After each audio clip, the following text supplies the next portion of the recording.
Welcome to State of the Market, brought to you by Business Weekly. State of the Market is a program that is under the Business Weekly brand, and we talk about everything about the Zimbabwean economy. We look at various sectors, and today we are looking at the startup ecosystem, the startup environment here in Zimbabwe. And today I'm joined by Chad Mhako, who is an expert and consultant in the startup environment. Chad, welcome. Thank you for having me, Kudzi. Yeah. Now let's get straight into it. I know you've been involved quite a lot with a number of startups here in Zimbabwe, but looking at the startup environment in Zimbabwe, its current status, do you think it exists? Is it growing? Is it stagnant? Or what? Where exactly are we as a country in terms of the startups? I think that's a good question. I think to start off, I need to sort of, put a light on the conflation between startups and businesses that are starting up. I think generally in Zim, we've conflated startups with businesses that are starting up. In actual fact, there's a difference between startups, SMEs. Startups by nature are experiments, hypotheses. They are hypothetical institutions that are in search of a scalable, repeatable, and profitable business model. And then SMEs could be small businesses. They're just purely defined by size. That said, I think the startup landscape or startup ecosystem or entrepreneurial ecosystem broadly in Zimbabwe is somewhat in its infancy. There are a lot of pieces of the puzzle that are yet to sort of exist, that should exist to bring about a functional and vibrant ecosystem. So I think generally, we're in our infancy. There's activity that's happening, but there's a lot more work that needs to happen for us to get to a point where we can say we've got a vibrant, healthy startup/entrepreneurial ecosystem. What is missing? There's a great deal that's missing. I think for starters, for an ecosystem to exist, at the apex, there's policy. If you're not in Nigeria, they've enacted the Startup Act.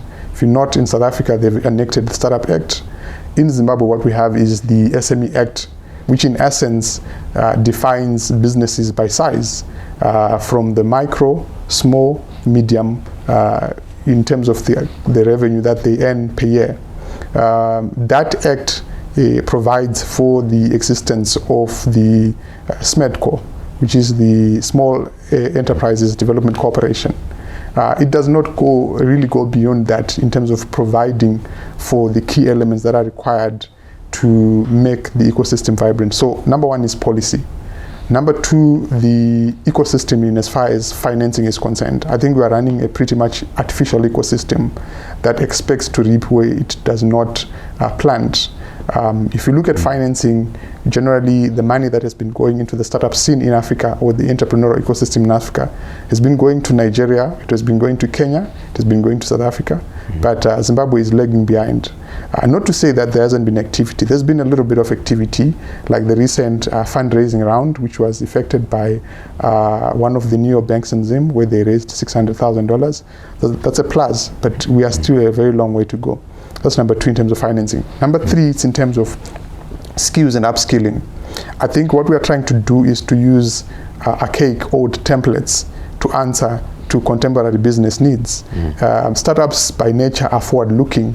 You're trying to solve problems that exist now and problems that are going to exist in the future, that are scalable, that are repeatable, as I mentioned earlier on. And I think our education system still uses old templates that served a purpose back in the day, but are no longer useful now. That's number two. Number three, it's in terms of really getting certain pieces of infrastructure in place that are required to support a vibrant and healthy entrepreneurial ecosystem. Yeah, so those are some of the elements that are required. You spoke about funding. In other countries, how do they do it? How do they fund their startups? In general, like I mentioned, startups being a hypothesis of sort, it means that you are seeking out a new business model. And by seeking out a new business model, obviously there's a lot of research and development that goes into that process. And for that research and development to really function, there's really need for patient capital. And I don't think we do have patient capital in Zimbabwe. If we look at the financial architecture in Zimbabwe, it does not necessarily fund or favor small businesses or startups or SMEs in general. What do I mean? There was a recent report that came out that says that only about, I think, 4% of bank loans are targeted towards SMEs, yet they contribute 60% of our country's GDP. So that tells you, a picture of what's happening. Then there are micro entities that are there that have been formed, your small micro banks and micro lenders in general that run on very short tenure. They run on a month-to-month basis, and interest rates range from 5% to 20%. What that effectively does is that it robs the market of patient capital. So how do they do it in other places? In other places, the first foundation of funding is the 3 Fs, friends, family, and fools. People who come in and support your business early on. This could be angel investors or people just that generally, believe in your idea and are able to support you to get to a point where you can even have a minimum viable product that you take to market. The next phase is obviously, seed capital, which you can use again to build towards a minimum viable product. And then from seed, there's pre-seed, seed, and then the series type funding. And that doesn't quite exist in the Zimbabwean context. But what we need in Zim to sort of mirror that, because Zimbabwe is a relatively different market with different context to the global setting that sort of allows the VCs, the venture capitals, the angel investors, and so forth to function. What we need here, I think, is a pathway that allows businesses to start off. If you start off getting funding from a micro lender, there must be a pathway that allows you to grow from a micro lender to a bank, from a bank to a private equity institution, from a private equity institution all the way to public listing. That pathway has not existed. We've had a handful of entities that have migrated or matured from the micro lending space, or just generally, accessing bank loans.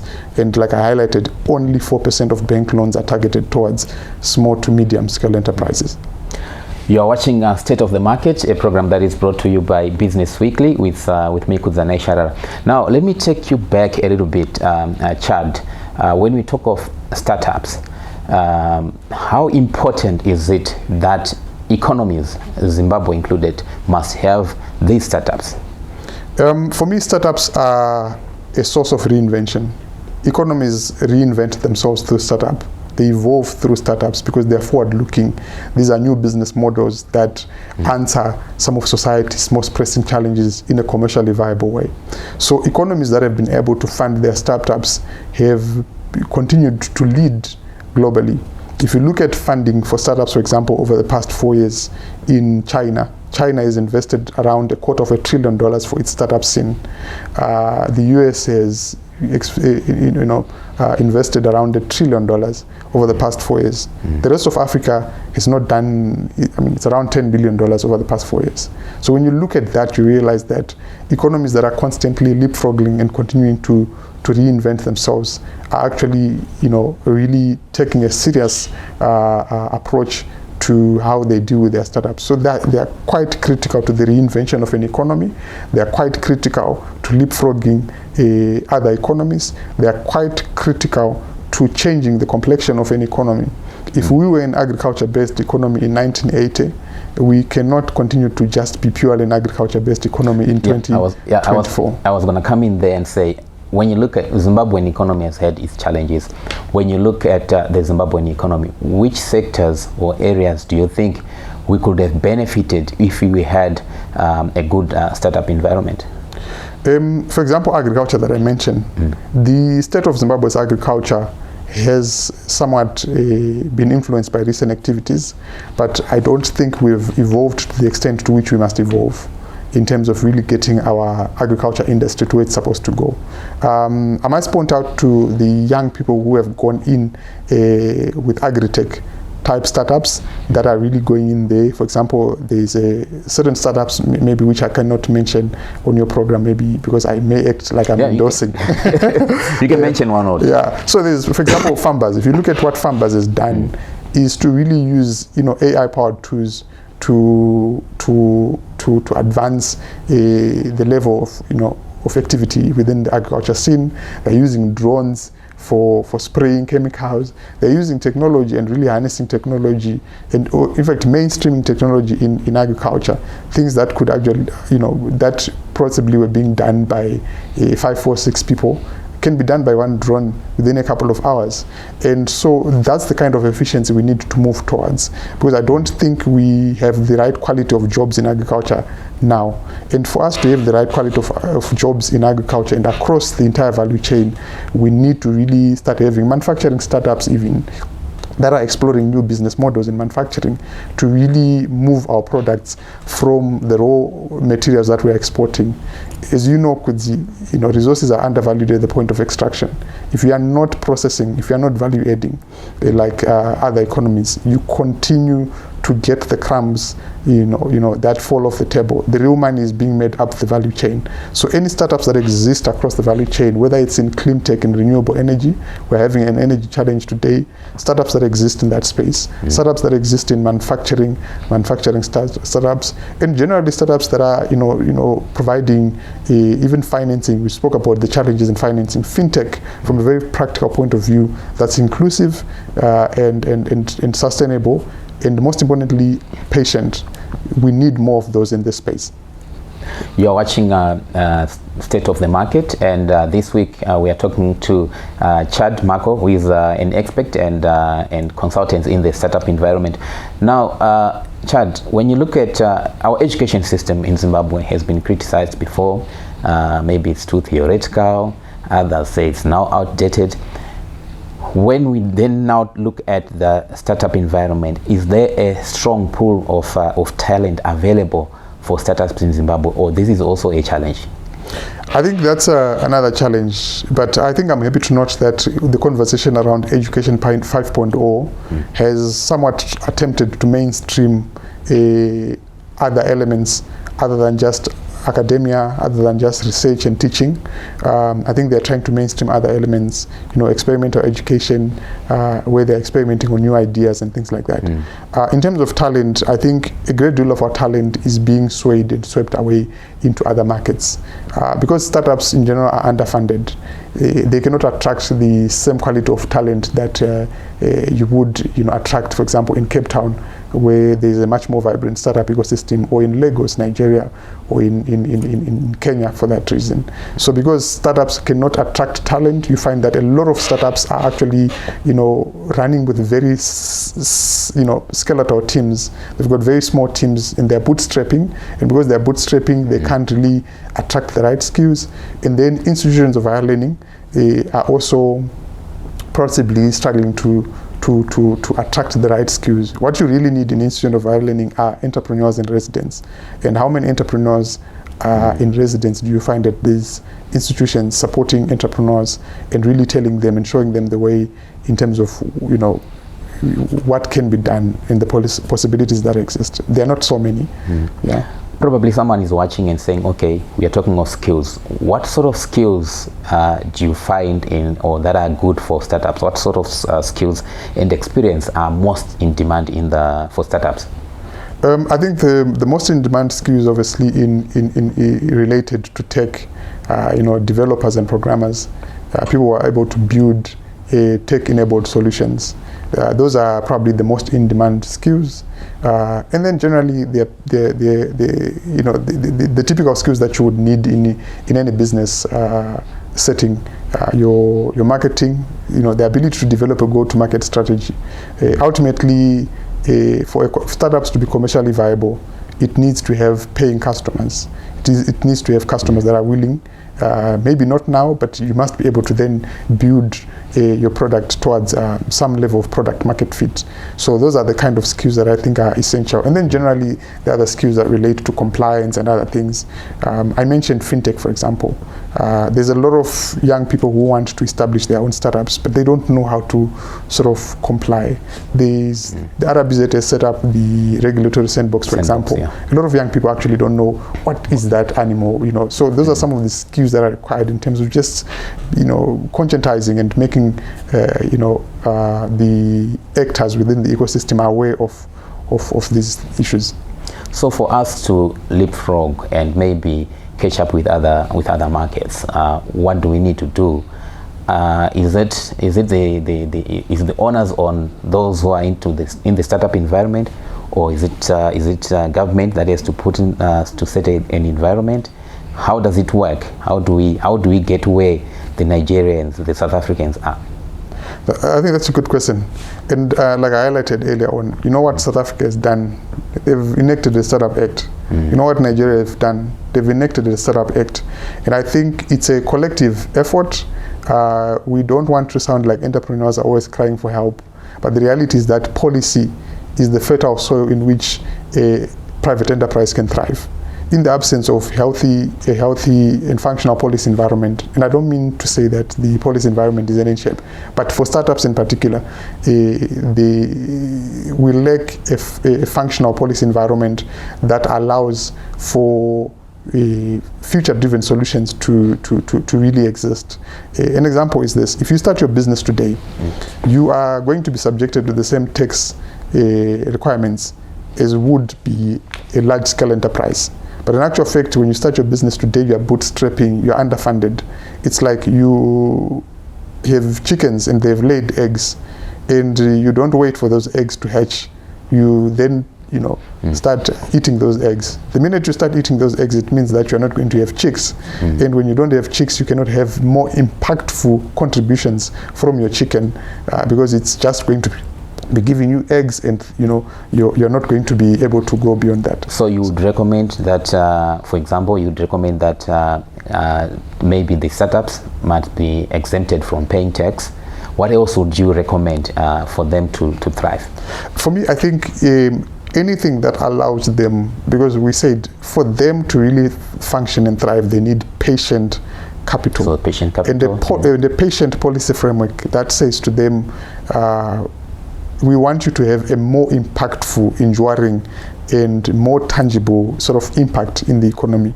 Because the minute you start treating them like they're already big enterprises, they will then try and avoid compliance. And when they try and avoid compliance, that's it's counterproductive to the economy. Then number two, when they actually become compliant, they are just becoming compliant, but in actual fact, you are choking them out of life.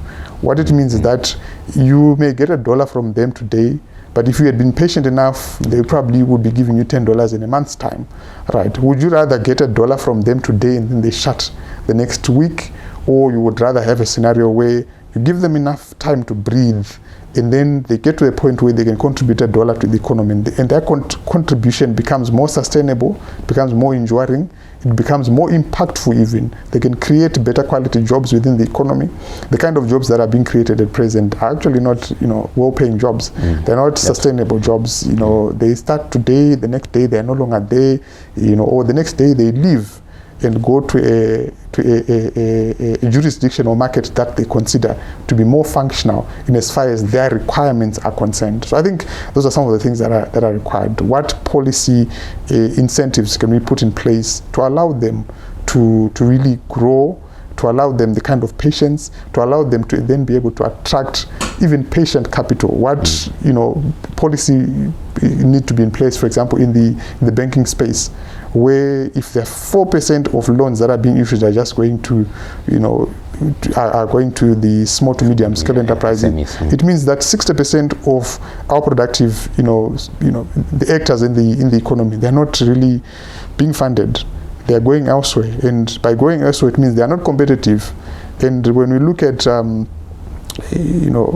competitiveness, it's no longer just competitiveness domestic wise, it's now competitive going into continental, because we are talking AFCFTA, and we are not preparing ourselves to be competitive when AFCFTA comes into full effect. That's your advice to government. What's your advice to somebody who is saying, I want to also go into the startup areas? What will be your advice to someone who is sitting there and saying, okay, this is where I want to go with my life, with my future? I think to avoid complaining too much, we have to figure out practical solutions that are in demand now. We need to solve problems that exist. There are some things that are fancy to solve. It's like an artist who's an artist for other artists. There are some things which are fancy to talk about. solutions that are fancy to talk about, that are nice to have, that will get you the media attention. But are they getting you customers? Is their product market fit? So for me, I think the most important thing is for if you are able to build something that can turn cash flow positive in the shortest possible time, then you are no longer reliant on external financing. The best form of financing is your customers. So if you can build something that has got ready, willing, and able customers, then you're on your way. You give yourself a lifeline. You give yourself a chance to build even something bigger. Because we can complain about funding. Maybe funding is not coming tomorrow, but customers, what do customers need? Who are you building for? Do they exist? Does the problem is the problem tangible enough? Is it something that's really practical for you to say, I am solving this problem?